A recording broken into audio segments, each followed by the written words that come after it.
Kasi kung ganyan ang kalidad ng ating gobyerno, no, in terms of sa pagtataya ng budget, walang transparency, maraming hocus-pocus, ano, maraming dagdag, may mga nababawasan. Magically nagkakaroon ng karagdagang pondo ang isang let's say flood control project, no, which is very controversial now.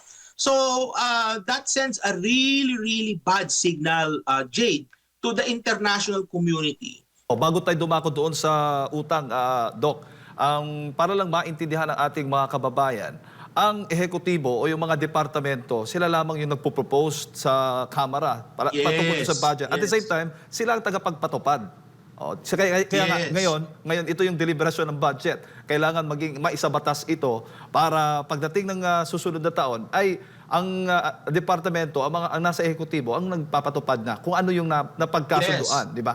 So, yan. May dagdag ko, dyan, Jade, no? Maganda yung point mo, may dagdag ko lang. Kasi alam mo, Jade, sa proseso ng budget, pinag-aaralan yan nung mga bureaucrats, no? Yung mga tao sa gobyerno. So, every budget cycle, pag-aaralan nila kung magkano yung kanilang mga pangangailangan, kung ano yung mga project nila, maraming oras at panahon at effort ang ginugol ng mga taong gobyerno para ma-determine yan. Marami dyan, mga technical experts, no? So, halimbawa sa kaso ng public works, mga engineering tumingin yan. Sa kaso ng mga social programs, may mga economists na tumingin dyan. Ano? May mga experts tayo sa government na sila nagdetermina kung ilan yung kung magkano yung kakailanganin. And yet, pagdating sa Congress, di ba, kasi ipapasayan sa NEP, di ba, yung National Expenditure Program, Jade, papadala yan sa Kongreso. Pag nakita ng Kongreso yan, dyan napapasok yung mga insertion.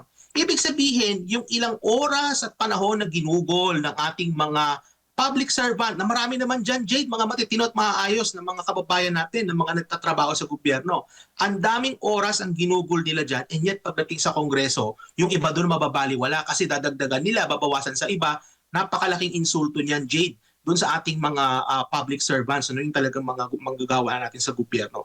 Kaya nga, I think this practice of insertion, itong practice ng pork barrel, no, this has to be stopped. No? Kailangan matigil na ito at maibalik yung sistema na kung saan, kung ano yung pinresenta ng ating Pangulo, no, ehekutibo, ayon sa saligang batas ng ating bansa, no, kung ano yung pinropose, dapat maliit lang yung magiging deviation, no, mula dun sa ipinropose. Hindi kagaya nung nabanggit ni Congressman Chanco, no, na billion-billion yung naging deviation from what was given. Ano? Kasi napakalaking sampal niyan, ano, dun sa ating mga taong gobyerno, ng mga eksperto na sila nagtaya niyan. Hindi, pagdating sa Kongreso, kung sino-sino lang na congressman na magbabago nun, sasabihin, ay hindi, baguhin natin to kasi kailangan natin ng pondo. So, I think that practice needs to be stopped.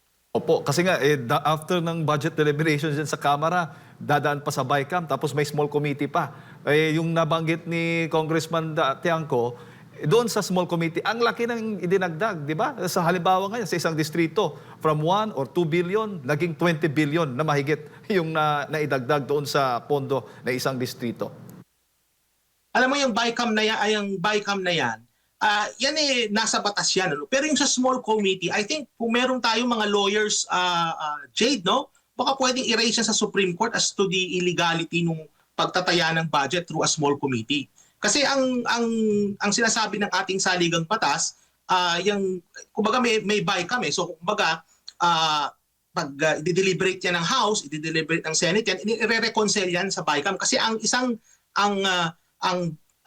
budget ay isang batas, no? So it follows the process of lawmaking. So ang culmination ng lawmaking mula sa Kongreso natin is dun sa BICAM, and then from the BICAM it goes to the President for signature. So the fact na dumadaan yan sa isang small committee, nagkaroon pa ng isang layer, I think that may be a ground for our lawyers to go to the Supreme Court and actually seek the wisdom, no, ng ating ng Supreme Court, no, as to the validity talaga nung budget nung 2025. And in fact, alam mo, Jade, no, 'di ba nasa Supreme Court pa yan? Wala pa tayo yatang naririnig mula sa Supreme Court in terms of yung kung kailan nila uupuan yan, yung budget na yan. Baka nga maging moot and academic na yan, Jade, kasi budget 2026 na tayo, tapos na yung 2025. No? So yun yung pinapangamba ko dyan. Pero I think we need to have people na pumunta sa Supreme Court to ask for clarification or interpretation kung ano ba talaga yung dapat na magiging course, no, nitong General Appropriations Bill. Kasi it seems to me nagkaroon ng parang grave abuse of discretion dyan. Kasi the fact na meron pang small committee and hindi transparent, Jade, no? Makikita mo, yung BICAM nga, parang wala transparency yung BICAM. Pag nag-meeting sila sa isang hotel, no, nagkita sila doon ng Senado at ang House.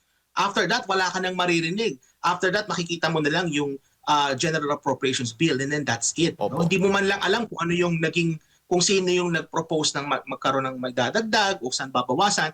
So the fact is we need more transparency sa budget. Yun yung pinakapunot dulo niyan, Jay. Sa pananaw ng mga ekonomista, lalo na mga negosyante na nakatutok ngayon sa budget ng Pilipinas, Doc, gaano kahalaga na dapat marisolba ito?